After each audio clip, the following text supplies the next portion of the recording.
আমরা যারা শহরে প্রতিনিয়ত বাস করি তারা গ্রাম থেকে আসা এইসব উপহার দেখলে অনেক খুশি হয়ে যায়।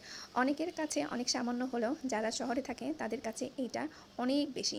আলহামদুলিল্লাহ আমার বাড়ি থেকে প্রায় মাঝে মধ্যে এইরকমই উপহার আমার জন্য আসে।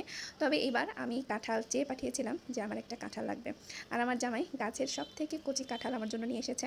আর আমার ছেলে এই কাঁঠাল দেখেই সারা রাত আমাকে জ্বালিয়েছে সে কখন এই কাঁঠাল খাবে। সে মনে করেছে এই কাঁঠাল মনে হয় এখনই ভেঙে খাওয়া যায়। আমি এই কাঁঠালটা নিয়ে এসেছি তরকারি খাওয়ার জন্য। সারা বছর আমি কাঁঠাল এই সময়টা সংরক্ষণ করে রাখি সারা বছরের জন্য।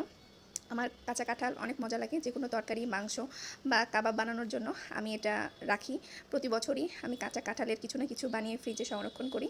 তবে এবার আমি প্রথমবার একটু কাবাব বানাবো। আমি কিছুদিন আগে নেটে দেখেছি কাঁচা কাঁঠালের বেশ মজার একটা কাবাব বানিয়েছে। তো এবার আমিও চেষ্টা করব যে একটু কাবাব বানানোর জন্য, দেখি কেমন লাগে।